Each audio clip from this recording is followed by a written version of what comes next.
I'm Alexandra Roberts, 45, a career naval officer who worked her way up from a modest, no-connections home.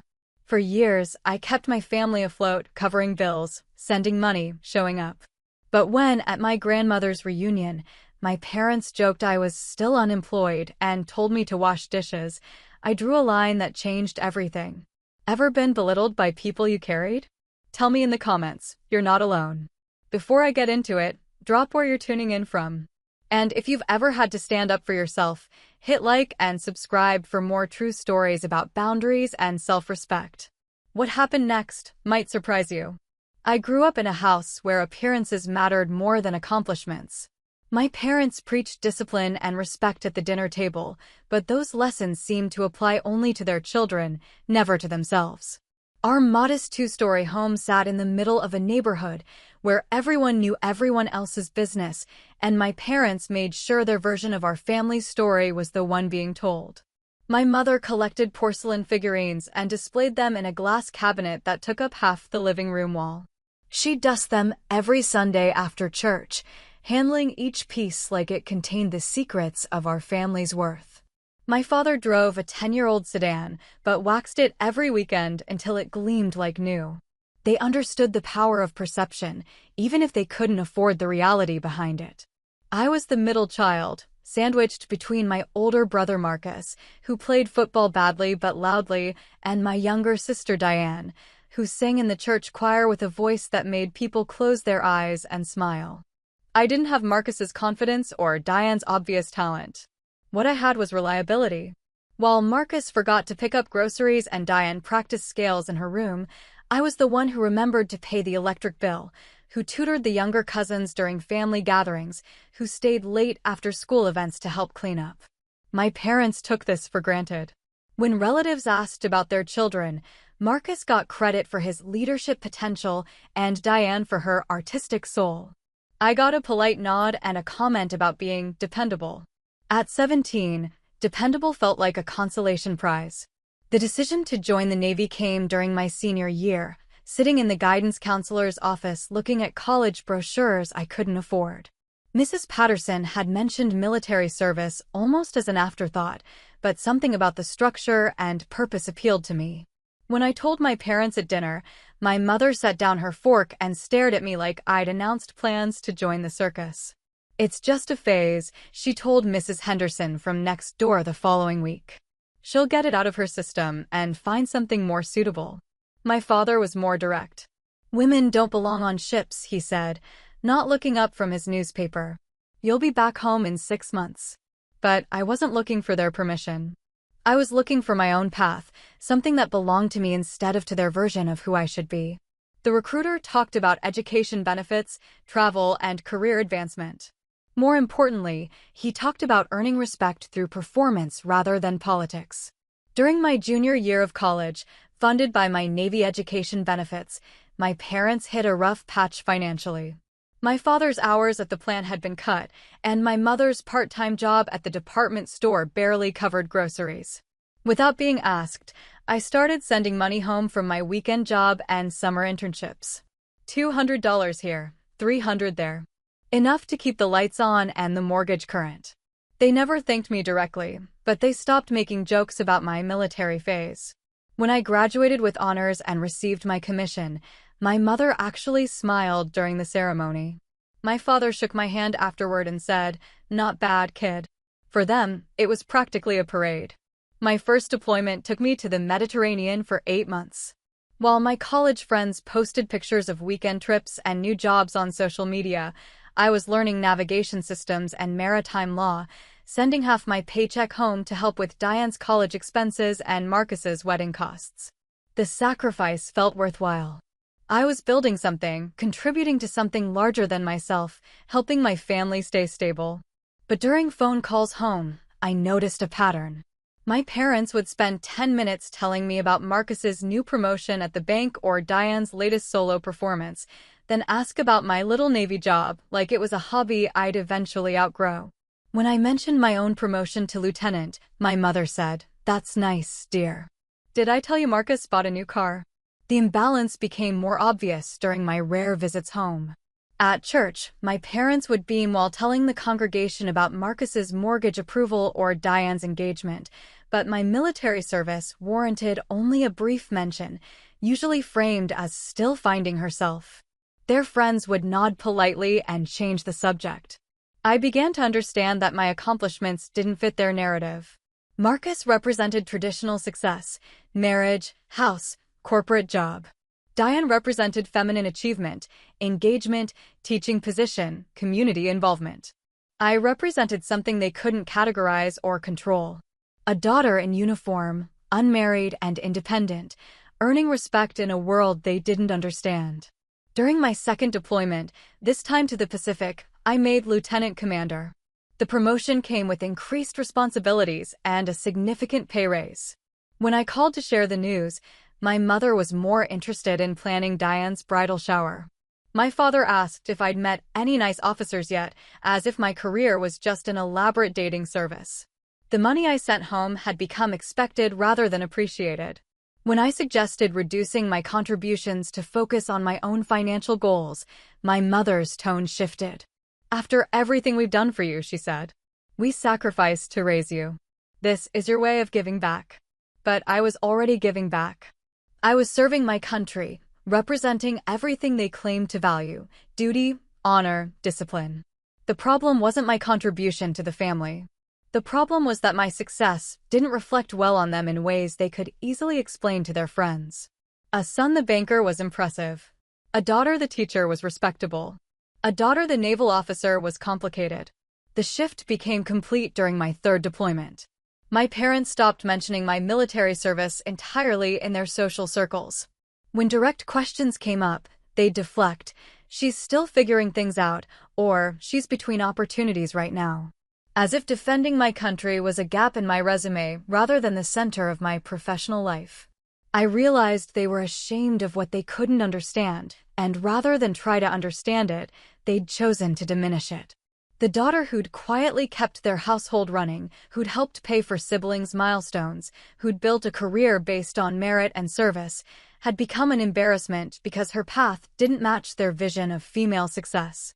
The hardest part wasn't their lack of pride. It was their active minimization of something that had given my life meaning and direction. Every time they introduced me as still trying to find her way, they were erasing years of growth, achievement, and contribution. They were choosing their comfort over my reality. This was the foundation that would eventually crack completely. Not through dramatic confrontation, but through the steady erosion of respect, gratitude, and basic acknowledgement. They had taught me the importance of family loyalty, then demonstrated that their loyalty extended only to the versions of their children that enhanced their social standing. The family reunion would simply be the moment when that foundation finally collapsed entirely. The first cracks in our family dynamic appeared gradually, like hairline fractures in a foundation that had been under pressure for too long. I'd come home from deployment expecting the basic courtesies that military families typically extend to their service members, but instead found myself navigating an increasingly hostile environment where my career was treated as an inconvenience to their social narrative. My promotion to lieutenant commander should have been a celebration. Instead, when my parents attended their monthly church potluck, I overheard my mother telling Mrs. Garrett about Marcus's latest sales figures and Diane's wedding planning, but when Mrs. Garrett specifically asked about me, my mother's response was vague: "Oh, she's still doing her Navy thing. We're hoping she'll settle down soon." As if my military service was a rebellious phase rather than a 7-year commitment to national defense. The uniform obsession comments started around this time. My father would make jokes about my costume when I wore dress blues to formal family events, implying that I was playing dress-up rather than representing years of earned rank and responsibility. "Must be nice to have someone else pick out your clothes every day," he'd say, chuckling at his own wit. The jokes weren't malicious in tone, but they consistently diminished something I took pride in. What hurt more was their selective memory about financial contributions. When I'd sent money during their difficult period, they'd accepted it without question. But now, when relatives praised them for raising successful children, my contributions seemed to vanish from their recollection. Marcus got credit for his independence and strong work ethic, while my financial support became invisible, as if their recovery had been entirely self-generated. The entitlement began manifesting in phone calls that felt more like billing statements. "The roof needs repairs," my mother would say, not asking for help but implying obligation. "Your father's truck is making that noise again." These weren't requests, they were reminders of what they considered my ongoing debt for their parental investment. When I suggested they apply for a home improvement loan or consider a payment plan for repairs, my mother's voice would turn cold. "After 18 years of raising you, this is how you show gratitude?" But I'd been showing gratitude consistently through service, achievement, and financial support. The issue wasn't ingratitude on my part, it was their inability to recognize forms of success that didn't conform to their traditional expectations. My brother's suburban house impressed the neighbors. My sister's teaching job fit comfortable social categories. My naval career required explanation and context they weren't willing to provide. Family gatherings became exercises in social positioning. At my cousin Jennifer's birthday party, I watched my parents migrate toward the relatives with newer cars and larger homes, presenting themselves as peers rather than acknowledging the financial struggles I'd helped them navigate. When Uncle Robert asked about my recent assignment to a joint task force, my parents exchanged glances and my father changed the subject to Marcus's pending promotion to assistant manager. The extended family began reflecting these attitudes back to me. Conversations that used to include questions about my travels and experiences shifted toward gentle suggestions about alternative careers. "Have you thought about teaching?" Aunt Linda asked during Easter dinner. "With your discipline and organization skills, you'd be wonderful with children." The implication was clear. My current path was temporary, a detour before settling into something more appropriate for their vision of womanhood. Cousin Sarah, who'd recently graduated with a marketing degree, began treating me like a cautionary tale. "I can't imagine being away from home so much," she'd say with performative sympathy. "Don't you want to start a family? Time's not standing still." These comments, delivered with concerned smiles, carried the family's collective judgment about my choices. The most painful moments came during celebrations of others' achievements. When Marcus bought his first house, my parents hosted a dinner party and invited the extended family to tour the property and toast his success. When Diane got engaged, they threw a surprise party and spent weeks planning every detail. When I received my promotion to commander, the acknowledgement was a brief phone call and a suggestion that I not mention it too much at the upcoming family barbecue because it might make others feel uncomfortable. This pattern of selective celebration sent a clear message. Achievements that enhanced the family's social standing deserved recognition and support, while achievements that complicated their narrative should be minimized or hidden.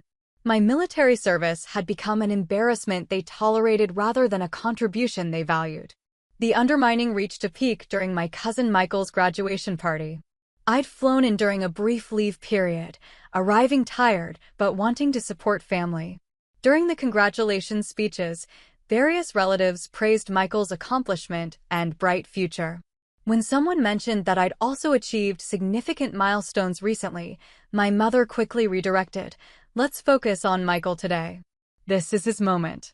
The implicit message was that my accomplishments were inappropriate to mention, even in passing, during a family celebration. Later that evening, I overheard my parents talking with my aunt and uncle on the back porch. "She's always away," my mother was saying. "What kind of life is that for a woman? No husband, no children, just moving from base to base. We're worried she's missing out on what really matters." My father added, "All that education and training, and for what? To take orders from people she's never met." Standing in the kitchen, listening to them discuss my life like it was a failed experiment, I felt something fundamental shift. They weren't concerned about my happiness or fulfillment. They were concerned about their ability to explain my choices to their social circle.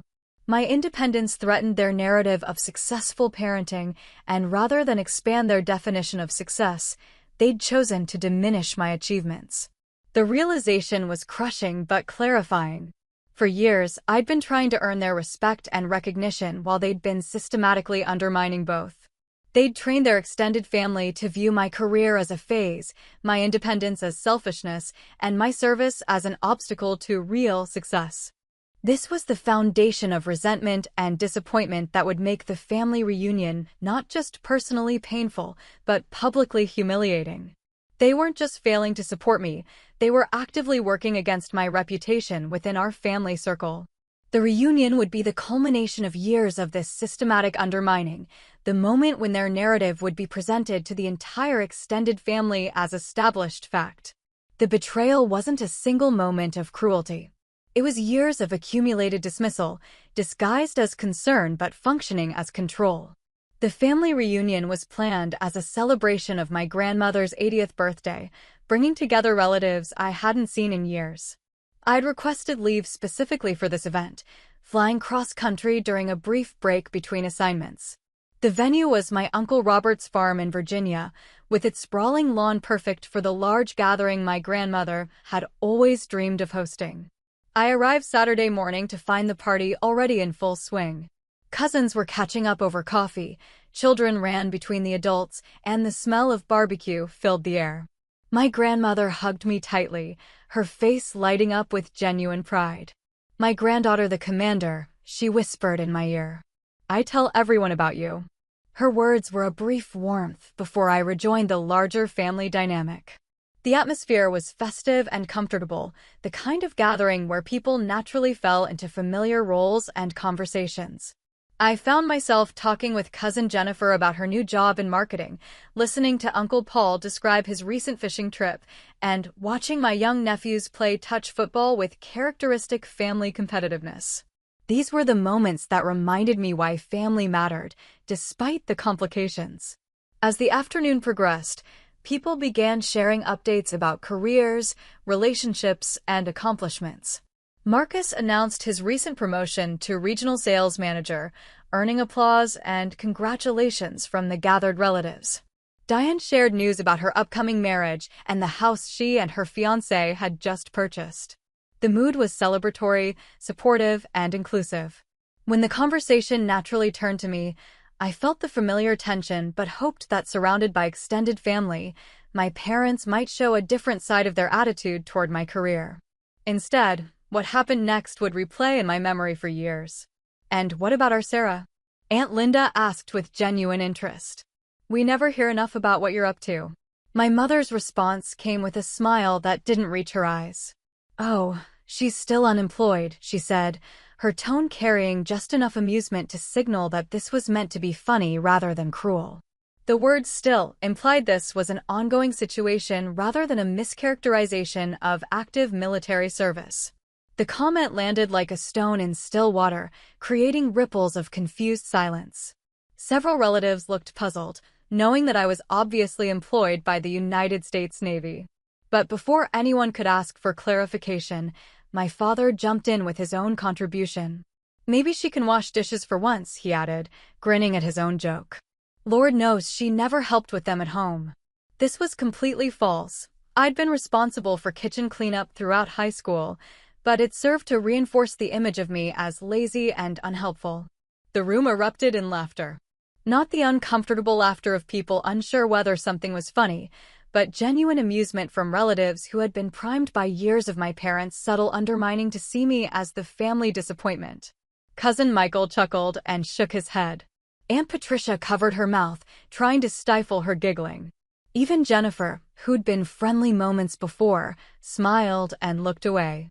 I stood there in the center of their amusement, holding a plastic cup of sweet tea, feeling the blood drain from my face. 7 years of military service, multiple deployments, leadership responsibilities, and financial contributions to my family's stability had been reduced to a punchline about unemployment and dishwashing. Everything I'd accomplished, every sacrifice I'd made, every moment of pride in my service had been erased by 2 sentences delivered with perfect comedic timing. The worst part wasn't the humiliation itself, it was the realization that this moment had been orchestrated. My parents hadn't spontaneously decided to mock me in front of the entire extended family. They'd been building toward this for years, conditioning relatives to see me as a failure so that when the moment came, everyone would laugh along instead of questioning the cruelty. What made the betrayal complete was the audience's participation. These were people who'd known me since childhood, who'd watched me grow up, who should have recognized the disconnect between my parents' characterization and my obvious accomplishments. Instead, they laughed because my parents had given them permission to laugh, had framed me as the acceptable target for family humor. I couldn't defend myself without seeming defensive. I couldn't explain my actual career without appearing to boast or contradict the family narrative that had just been established. I couldn't even leave the conversation gracefully without confirming their implication that I couldn't handle criticism or jokes. So I stood there, silent, while the laughter continued around me. My grandmother looked confused, but didn't intervene. My siblings weren't present for this particular conversation, having wandered off to other parts of the gathering. The relatives who might have questioned the characterization were either too polite to contradict their hosts or genuinely believed what they'd heard. The conversation moved on to other topics, but the damage was done. For the rest of the afternoon, I felt the shift in how people interacted with me. Instead of asking about my work or experiences, they offered gentle encouragement about finding the right path and not giving up. Instead of treating me as a peer, they treated me as someone who needed support and guidance through difficult times. My parents had achieved exactly what they'd intended. They'd publicly established their version of my story, gained the family's sympathy for having to deal with a disappointing daughter, and positioned themselves as patient, long-suffering parents rather than people who'd been financially supported by the child they were now mocking. The betrayal wasn't just personal, it was strategic. They'd used the family reunion as the perfect venue to solidify their narrative about my life, knowing that once the story was told in front of the entire extended family, it would become the accepted truth. They'd weaponized my love for our grandmother's birthday celebration, knowing I wouldn't cause a scene or fight back in that setting. Standing there in the aftermath of their calculated humiliation, I realized that this wasn't parental disappointment or concern. This was deliberate destruction of my reputation within our family, executed with precision and supported by years of careful preparation.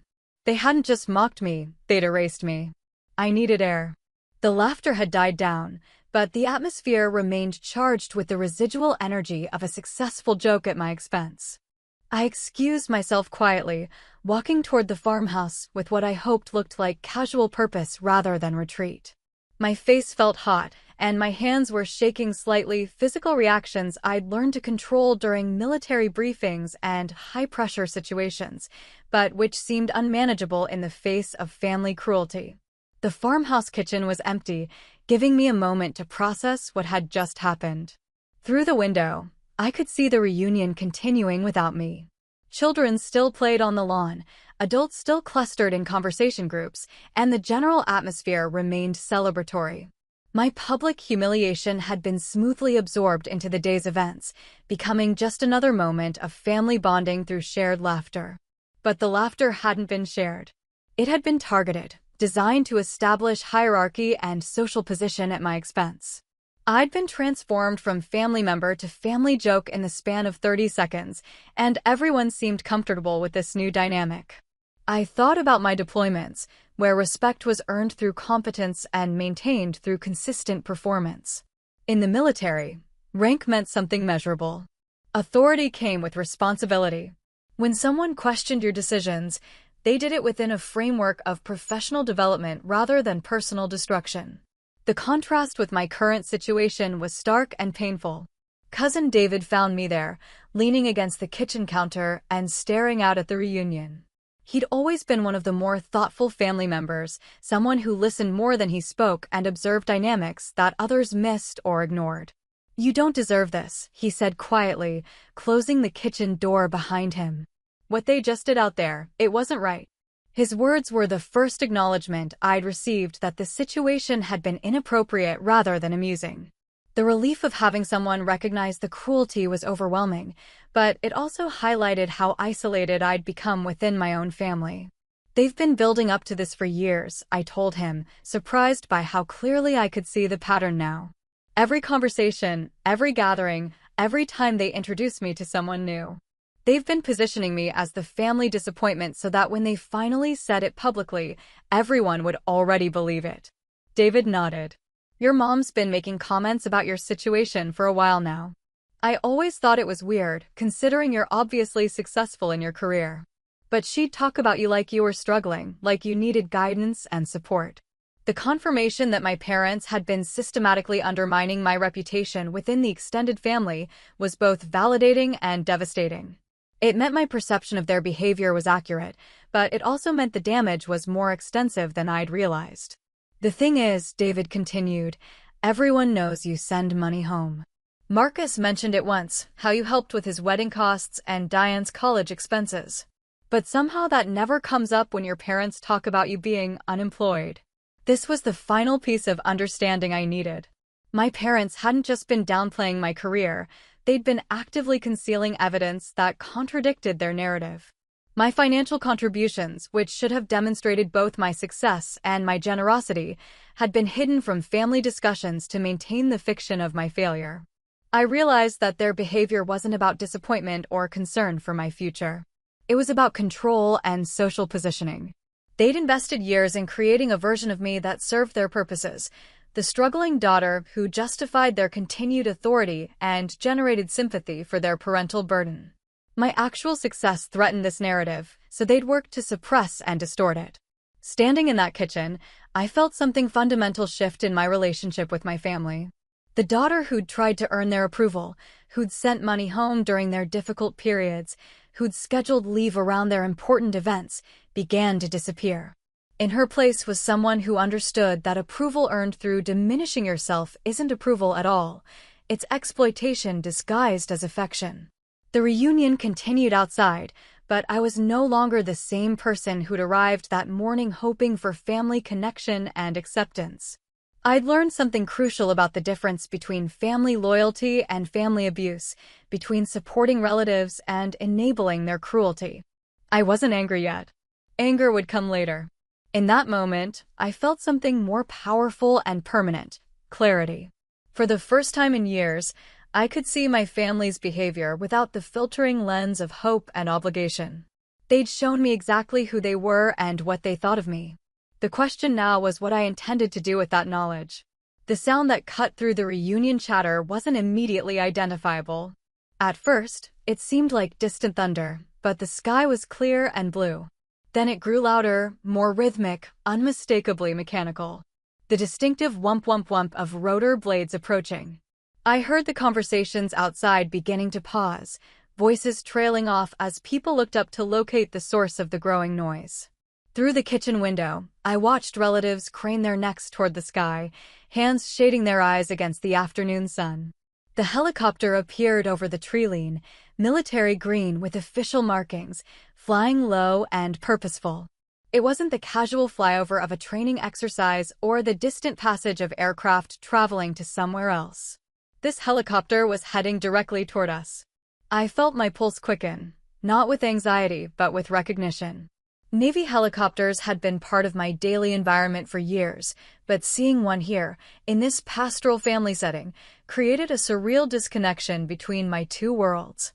Whatever was happening, it was official enough to warrant direct contact during my approved leave. The aircraft circled once before settling into a landing approach on the largest open section of Uncle Robert's lawn, about 100 yards from the main gathering. The rotor wash sent napkins flying and forced people to hold down loose clothing, but rather than scattering in annoyance, the family clustered together to watch this unexpected arrival. I walked out of the farmhouse and toward the landing zone, my military training automatically taking over. When a helicopter finds you during personal time, it's never social. This was either an emergency requiring my specific expertise or a critical change in my assignment status that couldn't wait for normal communication channels.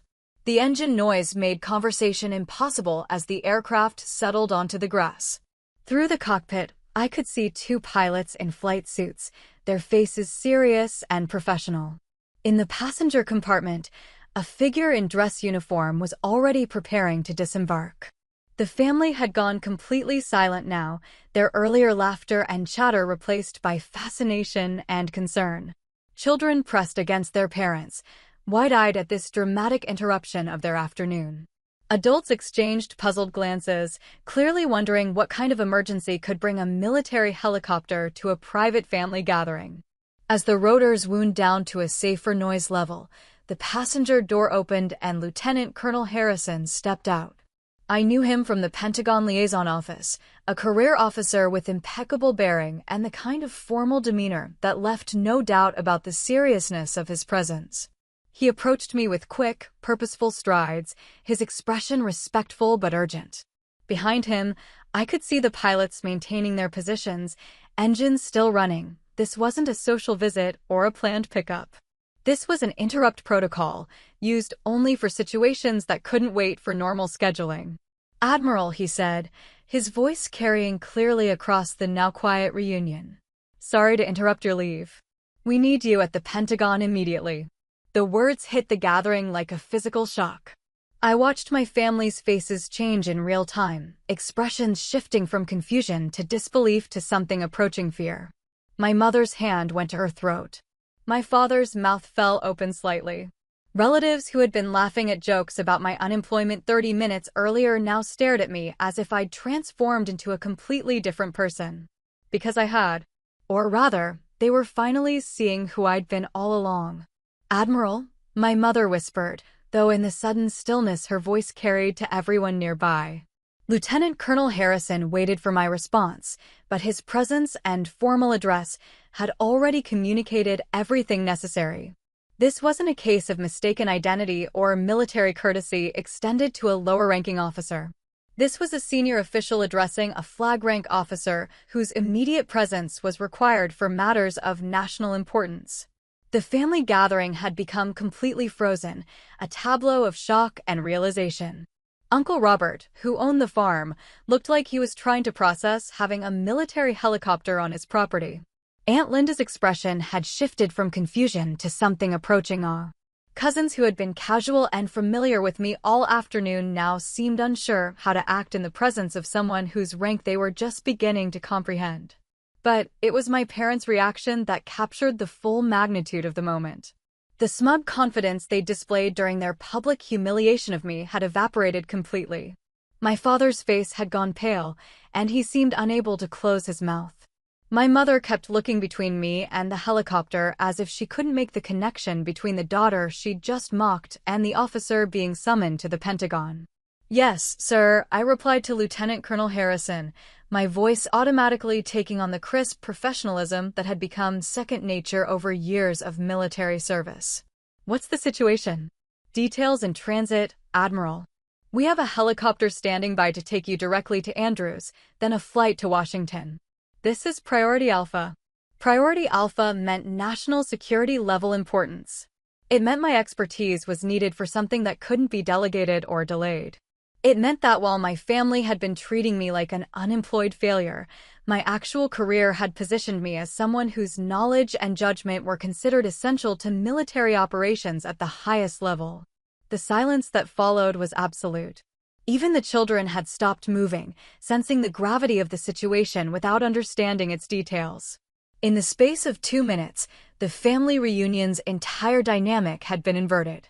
The daughter who had been dismissed and humiliated was now revealed as someone whose responsibilities extended far beyond anything they had imagined. I looked around at their faces one more time, seeing years of dismissal and mockery being replaced by shock and something that might have been embarrassment. They were finally seeing me clearly, not through the lens of their expectations and social concerns, but as the person I had actually become through years of service and sacrifice. "I'll need 5 minutes to collect my things," I told Lieutenant Colonel Harrison. "Of course, Admiral." As I walked back toward the farmhouse to grab my overnight bag, I could feel the weight of their stares following me. Behind me, I heard the first whispered conversations beginning, relatives starting to process what they had just witnessed and what it meant about everything they thought they knew about me. The reunion was over, at least for me. But more than that, their version of who I was had ended permanently. The walk to collect my belongings felt like moving through a different world than the one I'd inhabited 30 minutes earlier. Family members stepped aside as I passed, not with the casual courtesy of relatives making room, but with the formal deference people show to authority they don't fully understand but instinctively recognize. I could hear fragments of whispered conversations as I moved through the gathering. Did he say Admiral? That's a really high rank, isn't it? I thought she was just. The questions multiplied behind me, but I was no longer part of their speculation. I had become someone they realized they didn't know at all.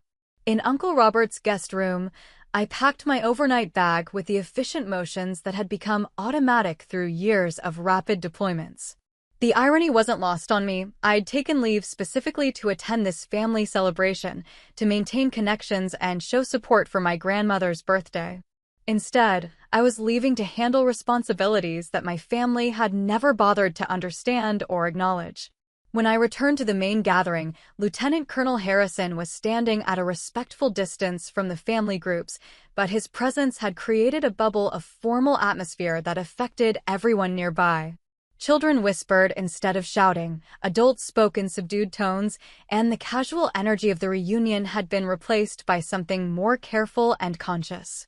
My grandmother approached me, her 80-year-old frame still carrying the dignity that had always made her the family's emotional center. "I don't understand everything that's happening," she said quietly, "but I'm proud of you." I always have been.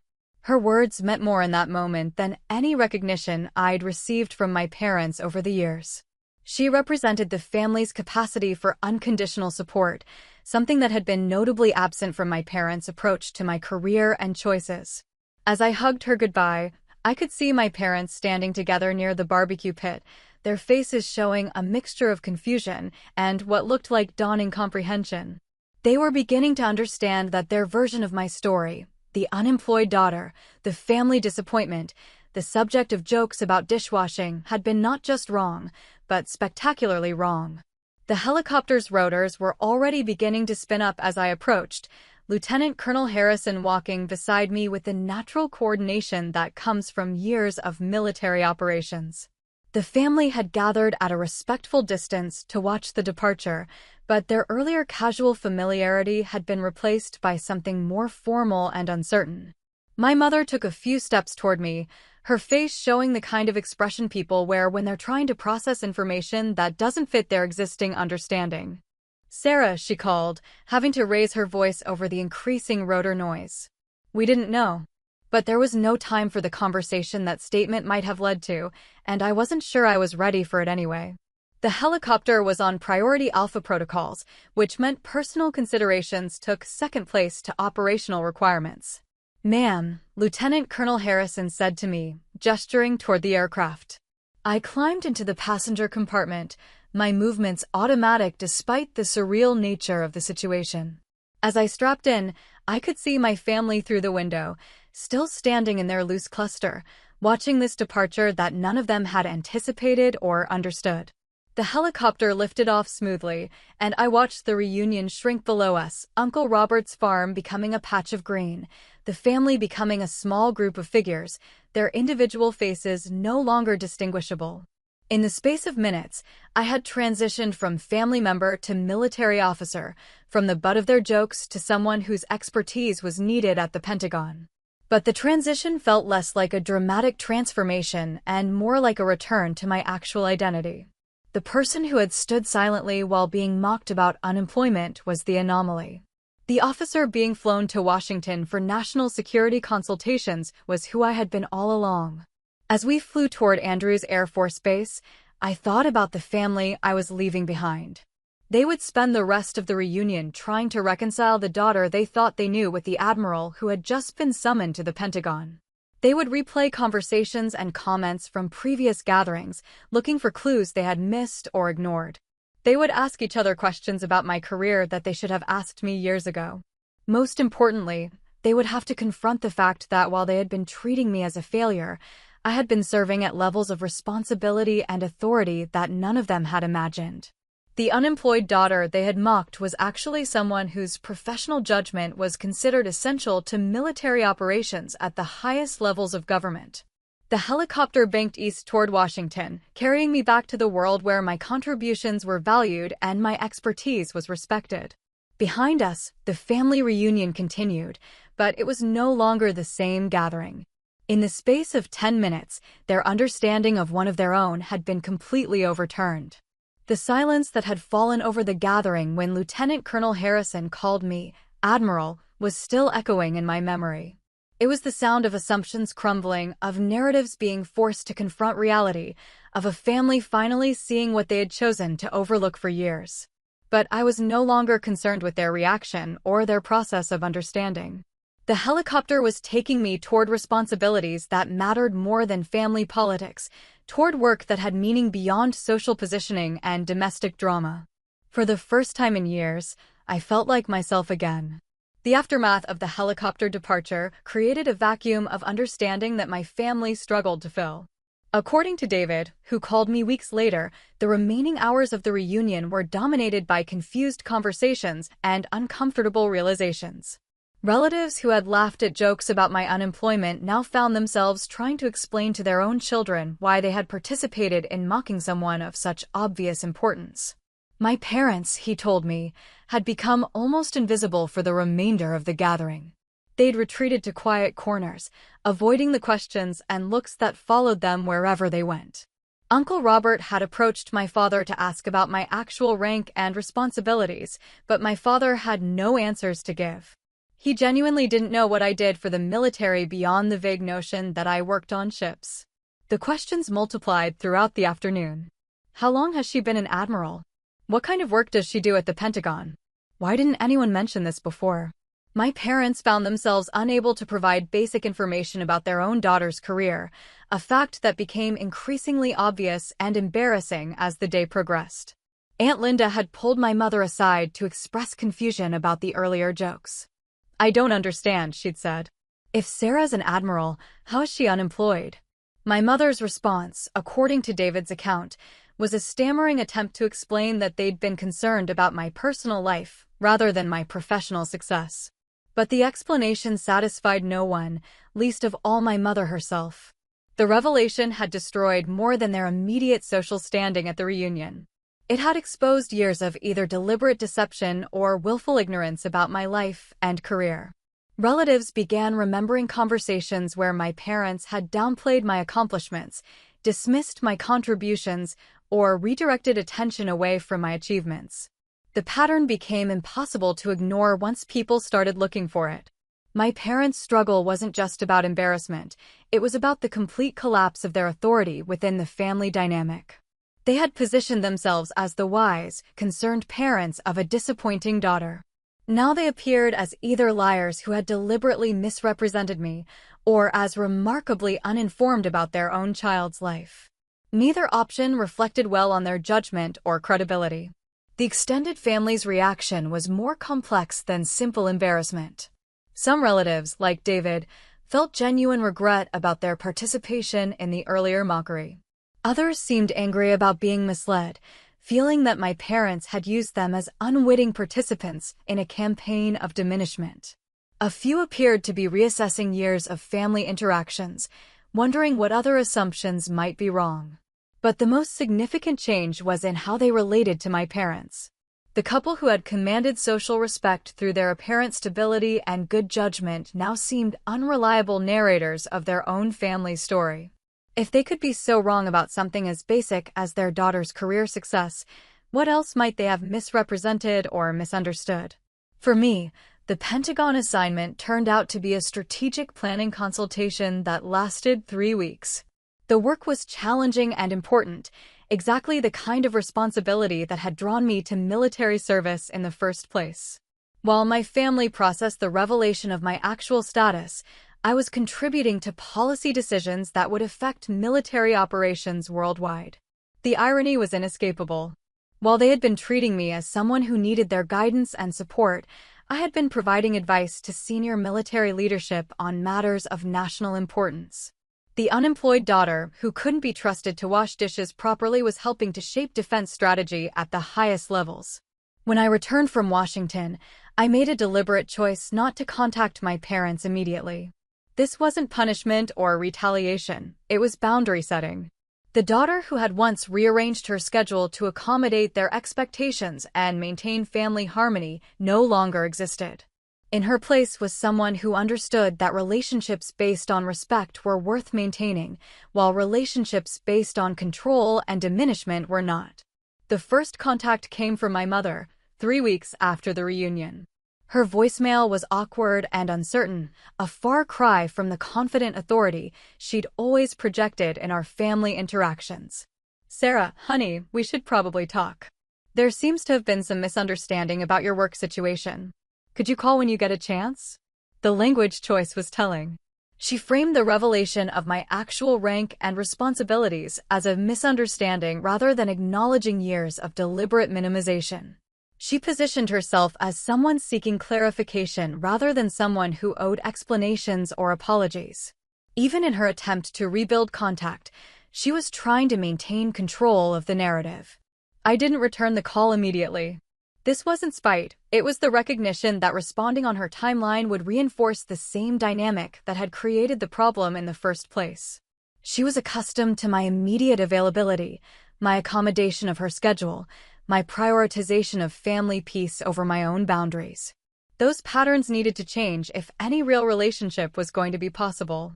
When I finally did call, 2 weeks later, the conversation was stilted and careful. My mother's tone carried none of her usual confidence, and she seemed uncertain about how to address me now that she understood my actual professional status.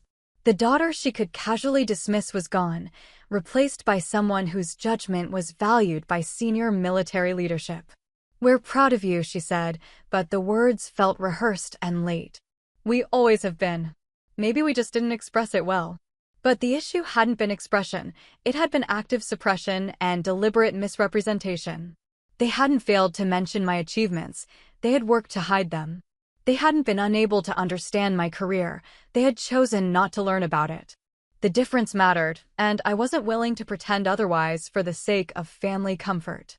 "I think we have different definitions of pride," I told her. "People who are proud of their daughter's accomplishments don't joke about her being unemployed at family gatherings." The silence that followed was long and uncomfortable. She was discovering that the new version of our relationship would require her to account for her behavior rather than simply have it accepted and forgiven. This was unfamiliar territory for her, and she seemed unprepared for the level of honesty the conversation required. The call ended without resolution, but with a new understanding between us. I was no longer willing to absorb their discomfort, accommodate their narrative preferences, or prioritize their social standing over my own dignity. They would need to decide whether they wanted a relationship based on mutual respect or no relationship at all. The transformation in our family dynamic was permanent and irreversible. The daughter who had sent money home, rearranged her schedule for their events, and accepted their dismissal of her achievements was gone. In her place was someone who understood that love without respect isn't actually love, it's control disguised as affection. 6 months after the reunion, I received a birthday card from my parents. Inside was a generic message and a newspaper clipping about women in military leadership, along with a handwritten note, "Saw this and thought of you. We're learning." It was a small gesture, but it represented the beginning of their acknowledgement that they had been wrong about fundamental aspects of my life and character. The card sat on my kitchen counter for days before I decided how to respond. Eventually, I sent a brief thank you note, polite but not warm. Rebuilding trust would require more than newspaper clippings and belated recognition. It would require them to confront why they had chosen to diminish me in the first place, and whether they were willing to change the patterns that had created such damage. The family reunion had been intended as a celebration of my grandmother's milestone birthday. Instead, it became the moment when years of accumulated disrespect finally met reality. The helicopter landing wasn't just a dramatic interruption, it was the arrival of truth in a setting that had been carefully constructed around lies and wishful thinking.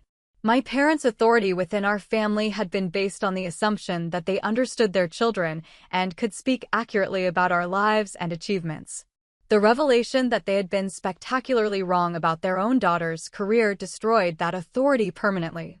They would never again be able to define my story for others, because everyone had seen how wrong their definition had been. The relationship we eventually rebuilt would be different, more careful, more honest, and more limited. But it would also be more genuine, based on who I actually was rather than who they needed me to be for their own comfort and social positioning. The daughter who had tried to earn their approval was gone, replaced by someone who understood that approval earned through self-diminishment isn't worth having. The helicopter had taken me back to my real life, but it had also delivered a message to my family. Respect isn't optional in healthy relationships, and authority that depends on keeping others small will eventually collapse under the weight of its own contradictions.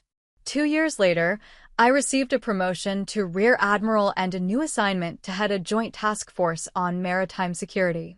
The promotion ceremony was held at the Naval Academy, with full military honors and an audience that included senior officials from multiple branches of service. It was the kind of recognition that represented the culmination of 15 years of dedicated service and professional growth. I sent my parents an invitation, not because I expected them to attend, but because I wanted to offer them the opportunity to see who their daughter had actually become. To my surprise, they accepted. They arrived at the ceremony looking uncomfortable but determined, dressed in their best clothes and carrying themselves with the careful dignity of people who knew they were out of their element. During the reception afterward, I watched them struggle to make conversation with military officials whose ranks and responsibilities they still didn't fully understand. But they were trying. My mother asked thoughtful questions about my new assignment instead of changing the subject. My father listened when colleagues described my previous achievements instead of dismissing them with jokes. They were learning to be proud of something they had never bothered to understand, and while the effort was late, it was genuine. The conversation we had afterward was the most honest we'd shared in years. They acknowledged that they had been wrong about my career, wrong about my contributions to the family, and wrong about their approach to our relationship. They couldn't undo the years of dismissal and mockery, but they could commit to different behavior going forward. We didn't know how to be proud of something we couldn't explain to our friends, my mother admitted. Your brother's job made sense to us. Your sister's life looked like what we expected. But you were doing things we couldn't categorize or understand, so we tried to make you fit our expectations instead of expanding them. It was the closest thing to an apology I would ever receive, and it was enough. Not because it erased the damage they had caused, but because it represented their acknowledgement of responsibility and their commitment to change. The relationship we rebuilt was smaller than what we'd had before, but it was more authentic. They no longer tried to control my narrative or diminish my achievements to fit their comfort level. I no longer sent money home or rearranged my schedule to accommodate their expectations. We met as adults with separate lives rather than as parents and child locked in patterns of obligation and resentment. My career continued to advance, taking me to assignments around the world and responsibilities that required expertise my family would never fully comprehend. But they stopped trying to minimize what they couldn't understand, and they started trusting that my choices had wisdom even when they couldn't see it.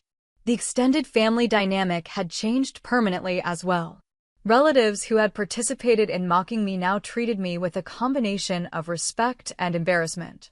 Some, like David, became closer friends once the family hierarchy had been disrupted. Others maintained polite distance, perhaps uncomfortable with the reminder of their own poor judgment. The reunion story became family legend, told and retold at subsequent gatherings with varying degrees of accuracy and interpretation. In some versions, I was the hero who had been wronged and vindicated. In others, I was the family member who had been too secretive about her success. But in all versions, it marked the moment when assumptions were challenged and relationships were forced to become more honest. My grandmother, who lived for 3 more years after that birthday celebration, became one of my strongest supporters. She made it clear that she had always been proud of my service, and she began introducing me to her friends at church as my granddaughter, the Admiral. Her pride was simple and unconditional, uncontaminated by social expectations or personal agendas. When she passed away, I was granted emergency leave to attend her funeral and serve as one of the pallbearers. My parents watched with what looked like genuine pride as I performed the military honors for her service, and afterward my mother said quietly, "She always knew who you really were." The years following the reunion taught me that justice doesn't always come through confrontation or revenge. Sometimes it comes through the simple persistence of truth, which eventually becomes impossible to ignore or suppress. My parents' narrative about my life had collapsed not because I fought it, but because reality finally overwhelmed their ability to maintain the fiction. The daughter who had stood silently while being mocked at the family reunion was gone, replaced by someone who understood that demanding respect isn't aggressive, it's necessary. The woman who had tried to earn love through self-diminishment had learned that relationships requiring such sacrifice aren't worth maintaining.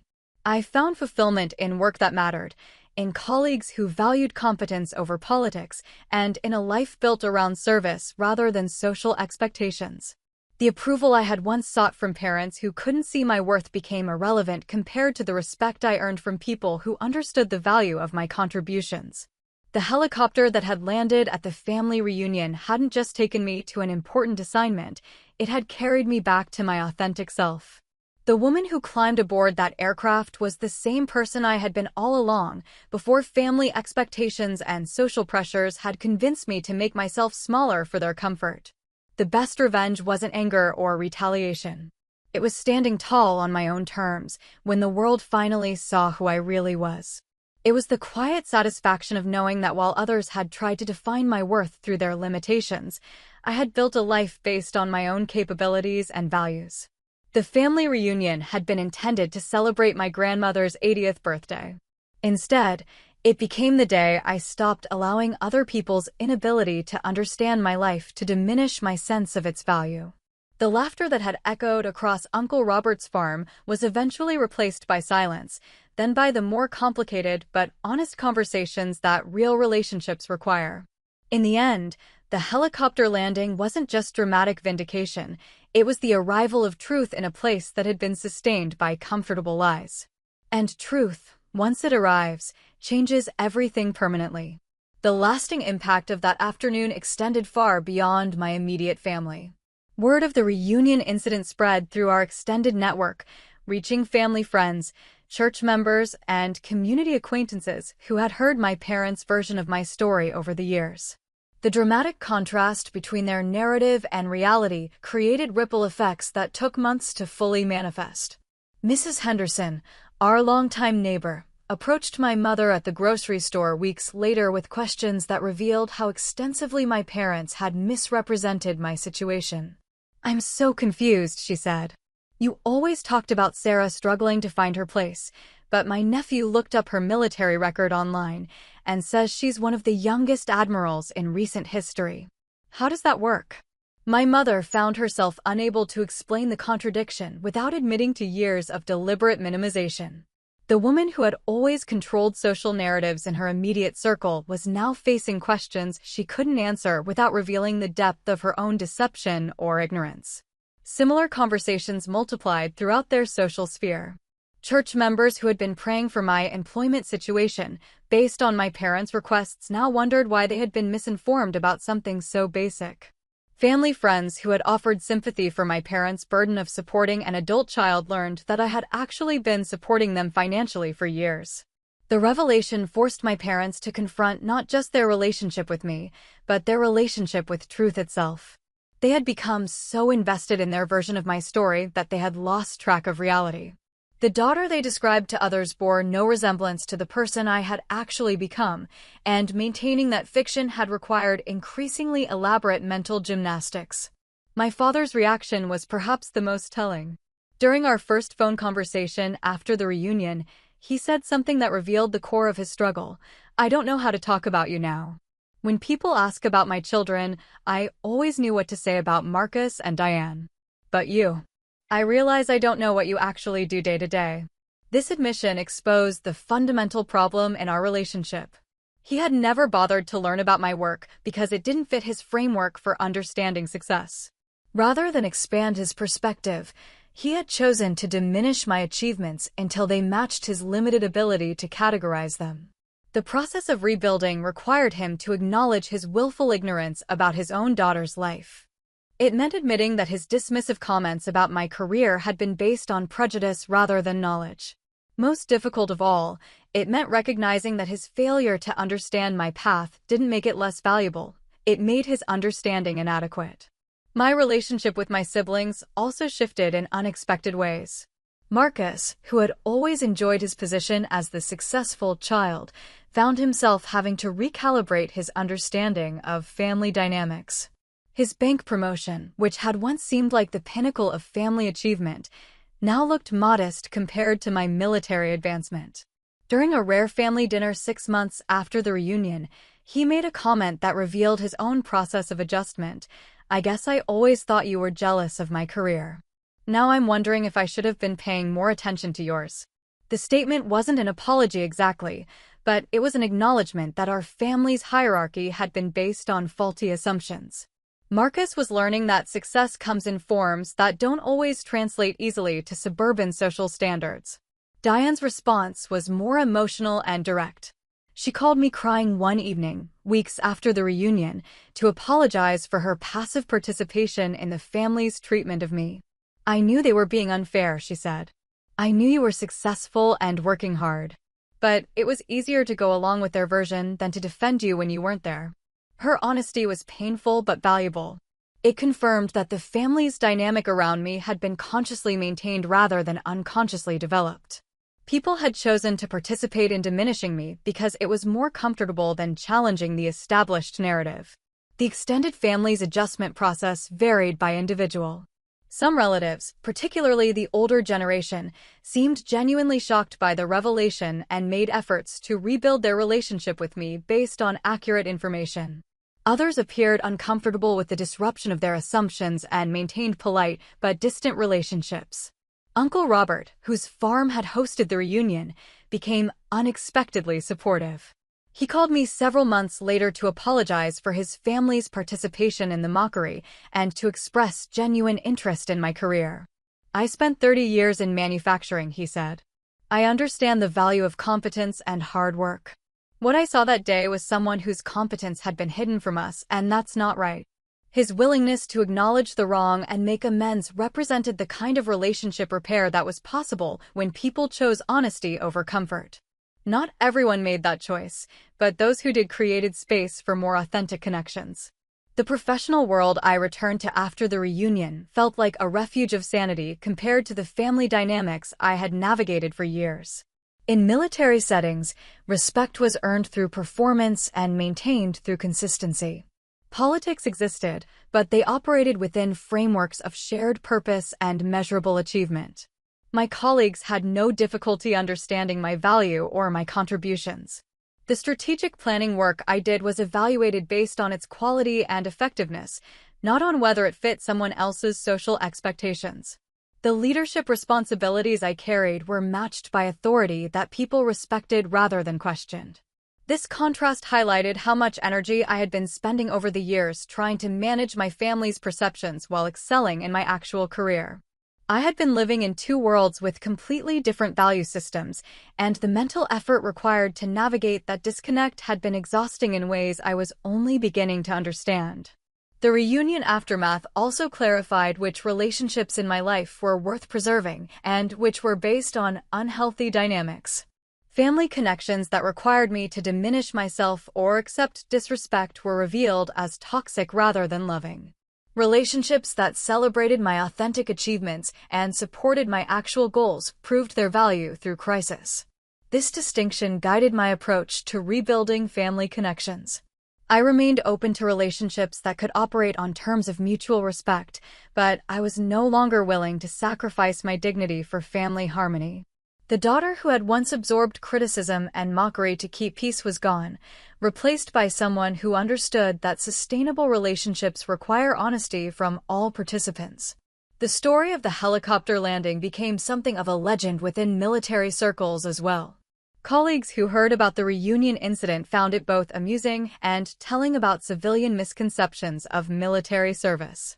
It became a cautionary tale about the importance of families understanding and supporting their service members rather than diminishing them.